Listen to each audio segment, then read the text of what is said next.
Hey everyone, welcome back to Founder Story. Today we have John Mattone, and John Mattone is the founder of John Mattone Global. And John, you have had the pleasure of being one of the world's #1 executive coaches. I love the introductory video on your website, and it talks about you working with people like Steve Jobs and other incredibly well-known and famous individuals. But you've really been a trailblazer in leadership transformation, and you've been doing this for many years, and I'm sure you are full of incredible insights today that we're going to dive into. But first, what made you become this #1 transformative coach, and why did you get into this industry? Daniel, first of all, great to be on the show here. It's been an evolution. I got out of graduate school many, many years ago.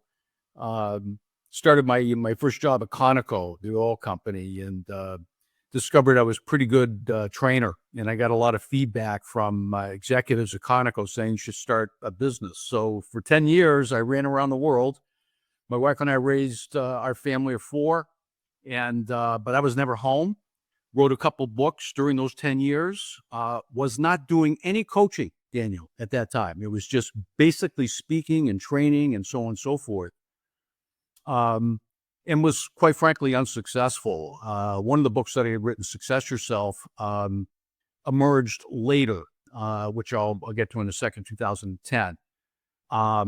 Went back into the corporate world for 15 years and really honestly grew tremendously as a person, as a professional. Had an opportunity to do some coaching in a role that I was in going back a number of years ago, and really liked it. In fact, I applied the concepts that were written about in that book, Success Yourself, that failed. And I had executives saying, boy, this is just absolutely incredible. So I knew I had something, but I wasn't sure how to bring it. Yeah, I was just unclear about the vision for it, but I knew that I wanted to coach. I wasn't really sure what was going to happen next. Long story short, Steve Jobs picked up my book in 2010, about a year before he passed, was intrigued with the concepts in the book. I had the opportunity to meet him and coach him. I had 5 coaching sessions with him that were transformative. And I will tell you that in a second coaching session that I had with him, he told me, he said, what he was learning, I say this very humbly, with me, if he had applied in his 30s and 40s, he would have been a better father, better husband, better leader. And let me tell you what, I wasn't even sure. I get chills sharing that with you and the listeners here. But there was a transformation that day. I knew I had to coach, and I still wasn't sure how to do it, though. And it was a number of months later, I had a calling to do this work. I launched John Mattone Global in 2011. I've written 11 books, 5 bestsellers. But the most exciting thing is that we're bringing, my coaching philosophy and process and tools to the world. 55 countries now, and John Mattone Global is growing significantly. So that's it's been an evolution, Daniel. It really has been. Sounds like an overnight success story. I love that. That took 20 years. 40 years. How is so let's go back to Steve Jobs, because I'm very fascinated by the fact that it was towards the end of his life, and he was reflecting about how he was as a leader and the changes he could have made, which I find very interesting. Yeah. How is that feeling of getting that call and then now coaching him? Because it sounds like even at that time, you were still 100% unsure as to like coaching as a career. Yeah. I don't know if I think it was only till recently, maybe, that coaching has become a lot more popular, and we find a lot more people want to be a coach. Yeah. But much less at that time. So going back to that time, how was that feeling, and what was that first phone call like, or first meeting? Listen, I had chills, and I struggled for a few years because I actually said to myself, I got lucky.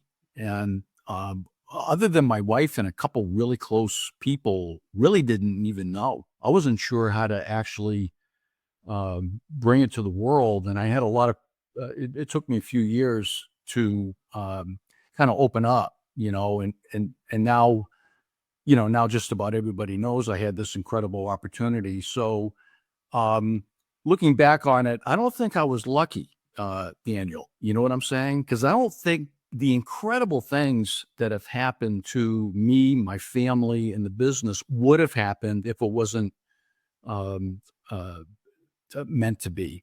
Honestly, I look back on it. It was not lucky. It was meant to be, and I'm very humbled. That I had this incredible opportunity. I would say that.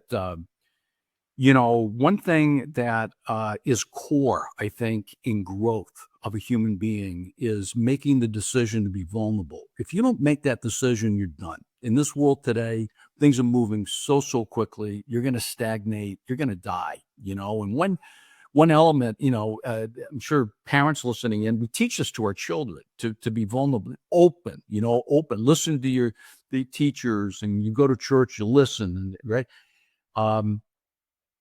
I would say that Steve Jobs, it took dying from pancreatic cancer to embrace being vulnerable.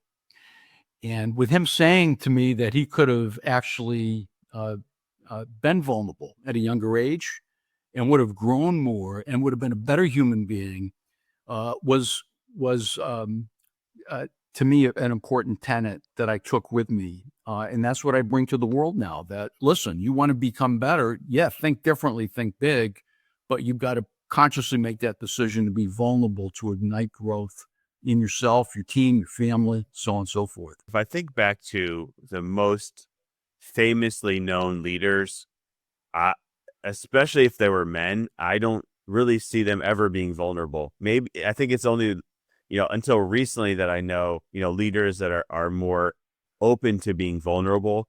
What do you think is the change that is happening, and what change needs to happen in order for people to embrace this? Yeah, I would say that, I think the association of greatness and leadership has been overly tied to drive, achievement, the ambition, be tough, and so on and so forth.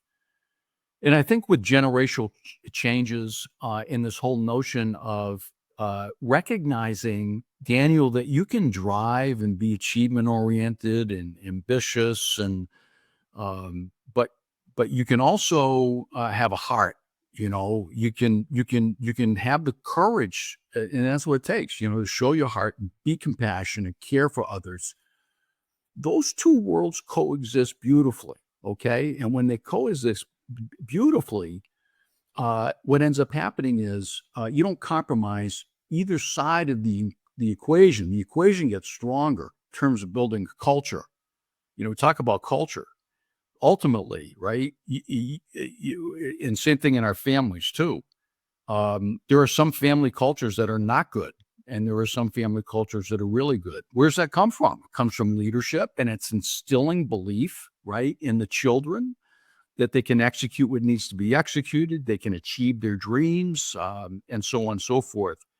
So I think it's a global recognition that these two worlds can coexist beautifully. And in fact, if you look at the results of great businesses and great leaders, I'd say the last 25, 30 years, we're going to see people who can embrace and embody both sides of that equation. So I know you've impacted over 1 million people and thousands of organizations. I would imagine if you ask most people in a leadership role, whether it's corporate or an entrepreneur or somebody that's in business, they want to reach their full potential. So how do you ensure, or what advice or strategies do you give to people in order to do so? Because I think, at least for me, I mean, that is what I always strive to do, is I want to be the best version of myself, whether that's, in a relationship with my wife, or that's in business, or that's showing up to my teams. But I also want to, I want to make the most money. I want to be the most successful. I want to impact the most. And I think all of this ties down to me reaching my full potential. But how do I get there? It's a process. And so I believe in measurement. I think it's important to recognize that the inner core, otherwise known as the soul, Daniel, is very multifaceted, very complex. But ultimately, what I've learned is that if your soul and your inner core is strong and mature and vibrant, what does that mean? Self-image balanced. As soon as you get out of the balanced self-image and you become an egomaniac, right? And you go too far in the other direction, you got a problem in the world of leadership today. Proper value system, thinking patterns that are strong, mature, and vibrant, belief system, character is an inner core thing. And what I've learned is that the inner core drives the outer core. So the work that I do as an executive coach, working with some of the top CEOs, government leaders in the world, very humbly said, we start with measurement. Let's calibrate how strong your inner core is. Let's calibrate how strong your outer core is. We use 360s. We do objective assessments. I watch them. I observe them. And then what we do is we co-create a strategy, just like a business. It's literally parallel universe. If you want to become the best, just like you were talking about, how do I become the best that I can be? You got to execute a strategy. What are your gifts and strengths that we can make stronger?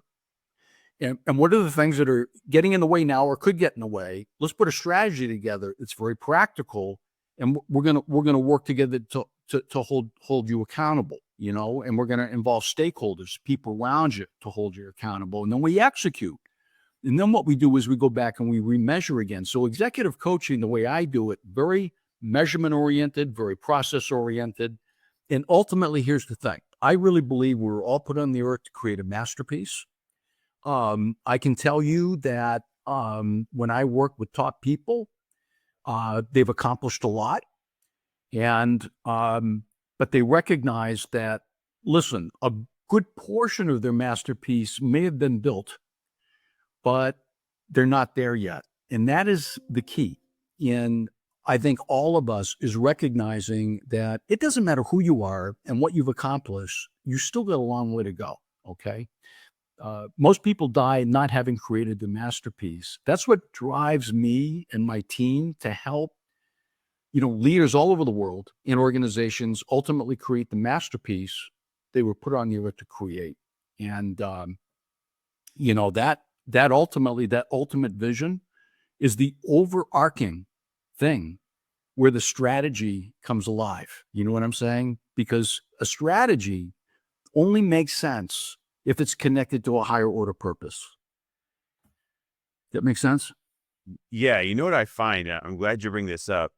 The most successful people recognize that, they need to get better and that they're not perfect. And they're almost more, they're more humble in many ways than people that are maybe just 1 or 2 years in and think that, they're at this level of success or a few years in. But when they've been many, many years in, they realize that they are not perfect and they can learn from other people. I'll give an example. I used to consult for organizations.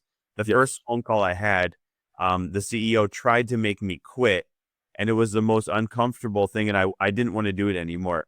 But he said he was just testing me because it was just ways that he could build trust. How do you find when you coach these people, how do you build trust and rapport? Because they have to listen to you. I'm sure you have to tell them things about themselves that they may not even want to hear. Many people don't like to hear feedback, right? Some do. But how do you build this rapport and trust? And do you find that these people, the more successful they are, the more humble they are to listen? Well, yeah, a couple of things. You got to build rapport, trust, and credibility pretty quick. I'm fortunate in that I've got a little bit of a reputation out there. Okay. Some of the younger coaches who are just starting out, they've got to work harder. They got to build their pedigree. When you write books and you're out there and people kind of know who you are, it doesn't give you, you don't have free reign. You still got to prove yourself. It's like an athlete. You got to show up. You got to execute. It doesn't matter. What your average is. You could average 25 points a game. You still got to show up. So that's my attitude. And I think the other thing too is, people got to see you as human, Daniel. They got to see that, boy, here's this guy, Mattone. He's accomplished a lot, but he's had a lot of setbacks too, a lot of failure. And I'm very open about that. I share a lot about that. And And that often helps build the trust and the rapport. The other thing that gets everybody is this whole notion of, the questions that I ask are big, like, for example, what's the vision of the essence of the personal leader that you must become? And people often stop me and they say, well, what do you mean must become? And I always say, listen, everybody walks around and they say, hey, this is what I want to accomplish. The best of the best ask themselves the best questions. And the best questions are the ones that ignite change. What's the vision of the essence of the leader person that you must become? What is that masterpiece that you were put on the earth to create? What does that look like? And how far along are you? And let me tell you what, when I start to have those conversations, and I have them pretty early with my clients, they look at me and they say, this is interesting, and I've never been asked these questions before. So I think those things are really, really important. And I think also executive coaching has got in many respects, a bad name because a lot of people have a perception that it's session based. Hey, I got to sit down with my coach, and and I'm busy, and I'm not sure I really want to do this. We built at John Mattone Global, and I guess I built it, is a process, and it's just like if you follow the process, and I'm here to help you, heart, mind, and soul. Guess what? We're going to measure, we're going to diagnose, we're going to co-create a strategy, and then we're going to execute together. And we are going to absolutely create that masterpiece together. I can't do it alone. You can't do it alone. So that's sort of how I work, and I teach that to coaches all over the world. Can you explain more about that? And I also want to thank you for your answer before, because I think a lot of people, maybe they want to coach, they have to realize that building up their personal brand in the industry that they're in, building up what they're known for, building up just the success in coaching is required to be, an excellent coach. I think it's one of those things where anyone, I guess, could just, title themselves a coach, even with little experience. But I'm glad that you have laid down the framework in a sense that, it requires a lot of work, a lot of building up yourself, a lot of things to achieve before you can really hit, high levels of success, I think, as a coach. But can you explain more about the intelligent leadership framework? Yeah. So intelligent leadership, the short definition is it's about heart, mind, and soul. We have no shortage of intellect in the world, Daniel. There's so many people with high IQs running around, yet we've got massive problems all over the world, And what it comes down to often in leadership, and this is a function of just how fast we're moving and the orientation around technology, is that the heart and soul, in many respects got lost. The pandemic was a magnifier on that those organizations that did not attend the heart and soul before the pandemic are out of business. Just go back to the Jim Collins book that was written, 24 years ago. Many of those companies do not exist anymore. And actually, if you look at the research, right, how quickly you can evaporate, even these big companies. So I believe that we got this great intellect, so we got a skewed distribution on intellect in the world of business. But the skew is the other way in terms of leadership. And we must work extremely hard to close that gap. And I believe we got to amp up heart and soul. What does that mean? Compassion, care for others, the value of altruism, very, very important. And an orientation around just being more self-aware, when you put your head on the pillow at night, what did I do well today to bring abundance to the world? Where did I fall short? And just allowing those experiences to enter your soul allows you to wake up the next day and say, something, I'm going to do better today with respect to my execution as a human being. We need more of that in order to close the leadership gap. And ironically, it is slowing down, And so to me, the greatest leaders that I've ever worked with, Daniel, and I've worked with some big time people. They have learned that despite the pace of their lives and their businesses, the extent to which they can slow down, go deep into their soul, analyze what's working, what's not working, and then commit with the coach to do something different and better tomorrow is the absolute key for all of us. And so I've learned a lot, you know. I think I've learned more, honestly, uh, in the role that I'm in as a coach. I can't believe what I've been able to learn. I mean, look what Steve Jobs taught me in 5 sessions. You know what I'm saying? I learned more from him than he learned from me. I'll guarantee it, you know. So I don't know if that answered it, but that would be my take on it. Yeah, no, I mean, you brought up a lot of things and it made me think about the reason why we even started the show 5 years ago is we wanted to impact 100 million people. And the amazing part about it is I've learned so much by talking to people like yourself. I could write a book right now about the things that I've learned just in the last 20 minutes. And things that while you're talking, I'm like, oh my gosh, I need to implement this. I need to apply this. I'm gonna look at this. I'm thinking about it as you're talking about the things that I'm gonna go back after this conversation and really start to reconsider and look at. So I can totally, understand, from my own perspectives about what you're saying. Obviously, I haven't been doing things as long as you, but I can totally see that uh, it's like a reciprocal relationship when you work with people and you're both growing at the same time.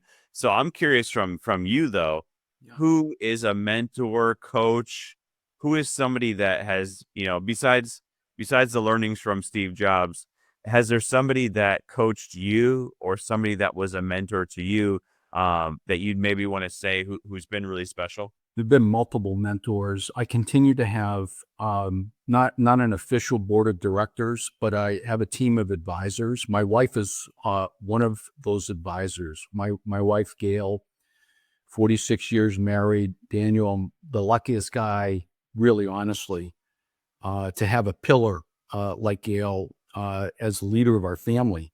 Really, honestly, with 4 kids and 8 grandchildren, she's taught me so much. My wife is number one.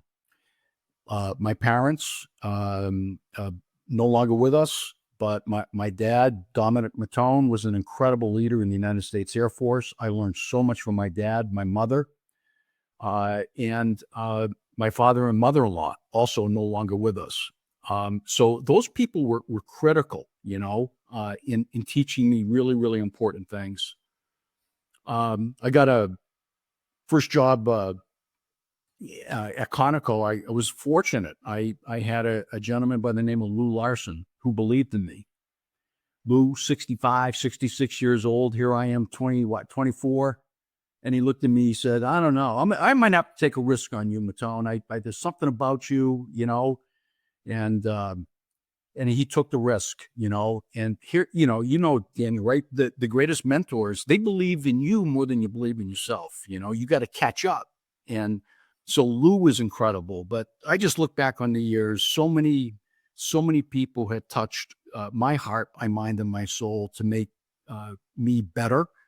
And it continues today. I think that's one of the things that enriches me, is that I'm still learning and will continue to learn until the day you stop. See, that's humbling. That I think everyone can learn from that. One is I feel the same way that about my wife, that I am also very lucky and she is my number one advisor for sure. Like I fall to That's good, people. Daniel. Good I always decision. I always Good fall to decision. pieces. And she's there to to help ground me because I'm all over the place.